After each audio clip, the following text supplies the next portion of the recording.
নমস্কার বন্ধুরা, আশা করি সবাই ভালোই আছেন।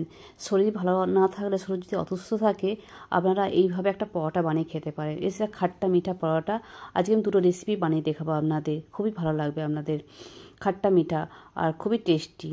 আমি একটা রুটি নিয়ে নিলাম, রুটির আকারে আমি পুরির আকারে শেপ দিয়ে দিলাম, বেলে গ্লাসে করে কেটে নিলাম। আর পুরির আকারে শেপ দিয়েছি যে তাতে আমি দিয়ে দিলাম আচার, এটা লঙ্কার আচার দিয়ে দিলাম। ফের দিয়ে দিলাম একটা পুরি, সঙ্গে দিয়ে দিলাম জোয়ান দিয়ে ফের আবার পুরি একটা পুরি দিলাম। বাড়িতে যত রকম মশলা থাকবে অল্প খাট্টা মিঠা করে দিয়ে দেবেন, দেখবে খুব টেস্টি লাগে। অল্প লঙ্কা করে দিলাম, ফের দিয়ে দিলাম পুরি, ফের দিয়ে দিলাম চিনি, ফের একটা পুরি দিলাম। দিয়ে এইভাবে স্তর বানিয়ে আমি বেলে নিলাম, পরোটার আকার সে শেপ দিয়ে দিলাম। বাড়িতে যত রকম মশলা থাকবে বন্ধুরা, সব রকম মশলা দিয়ে ট্রাই করতে পারেন। খাট্টা মিঠা যে লাগে, মানে মুখে এতটাই সুস্বাদু লাগবে যে খেতে খুবই ভালো লাগবে। যে অসুস্থ অবস্থায় খাবার খেতে ভালো না লাগলে এই খাবারটা অবশ্যই আপনাদের ভালো লাগবে। আর এই খাবারটা খেতেও টেস্টি হয়। অবশ্যই বন্ধুরা বানাবেন এবং ভালো লাগবে খেতে আপনাদের। এটা নরমও হয়।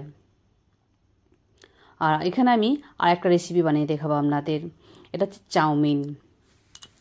চাউমিনটা আমি এদিকে কোঁড়াটা দিয়ে জল গরম করতে দিয়ে দিলাম, অল্প হলুদ নুন দিয়ে দিলাম, চাউমিন দিয়ে দিলাম। এটা একটু অন্য পদ্ধতিতে আমি তৈরি করে দেখাচ্ছি। এবং তেল দিলাম, ডিম দিয়ে দিলাম, ডিমটা ভালোভাবে ভেজে নিলাম। এখানে বাঁধাকপি আর গাজর কেটে রেখেছিলাম, সেগুলো আমি ভালোভাবে দিয়ে দিলাম। দিয়ে ভালোভাবে মিক্স করে চাউমিনটাও দিয়ে দিলাম। একটু সস দিয়ে দিলাম, সয়া সস আর চিলি সস দিয়ে ভালোভাবে মিক্স করে নিলাম। মিক্স করে বানিয়ে ফেললাম চাউমিন। এটা আমি চাউমিন রোল বানাবো, সেই জন্য আমি কিছু ময়দা নিয়ে নিলাম, অল্প পরিমাণে নমক দিলাম। নমক দিয়ে ভালোভাবে মিক্স করে এবার অল্প অল্প করে জল দিয়ে এটা মিক্স করতে থাকবো। জলটা একবারে দেবো না, অল্প অল্প করে জলটা দেবো।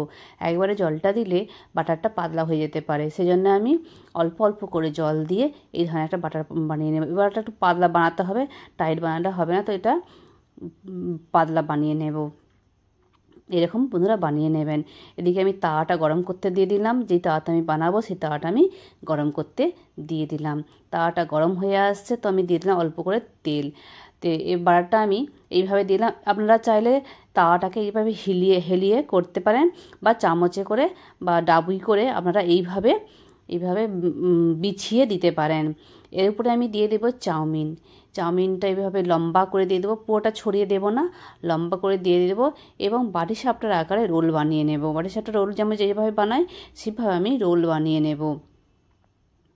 আপনারা চাইলে এর ভিতরে সস দিয়ে খেতে পারেন। যে বাচ্চা যদি খায় তাহলে সস দিয়ে খেতে পারেন, সস দিতে পারেন। আর বড়রা খেলে সস নাও দিতে পারেন, সস দিলেও আরও টেস্টি লাগে। আমার কাছে সসটা থাকে না, তো আমি সসটা দিতে পারি না, তো আমি এমনি বানিয়েছিলাম। আরেকটা আমি বানিয়ে দেখাচ্ছি একই পদ্ধতিতে। অল্প তেল দিয়ে দিলাম এবং বাটারটা দিয়ে দিলাম, দিয়ে ঠিক চামচে করে এইভাবে আমি পাতলা করে বেলে নেব। এর উপরে আমি দিয়ে দেব চাউমিনটা দিয়ে ফের আরেকটা রোলের শেপ দেব। রোলের শেপ দিয়ে এইভাবে একটা একটা করে আমি সবগুলো বানিয়ে নেব। আর একটু হালকা লাল করে ভাজতে হবে, তো খেতে খুবই টেস্টি লাগে। অবশ্যই বন্ধুরা বানাবেন, দেখবেন আপনাদের খেতে খুবই ভালো হয়। ভিডিওটা ভালো লাগলে আমার চ্যানেলটাকে অবশ্যই সাপোর্ট করবেন, সাবস্ক্রাইব করবেন এবং লাইক দেবেন, এবং কমেন্ট করে জানাবেন ভিডিওটা কেমন হয়েছে। আমি পরিবেশন করে দেখাচ্ছি। এইভাবে লাল লাল করে আপনারা ভেজে নেবেন, দেখবেন। আর এটা এমনিও খেতে খুব সুস্বাদু লাগে। আর চাইলে আপনারা সস দিয়েও খেতে পারেন, চিলি সস বা টমেটো সস দুটো দিয়েই আপনারা খেতে পারেন।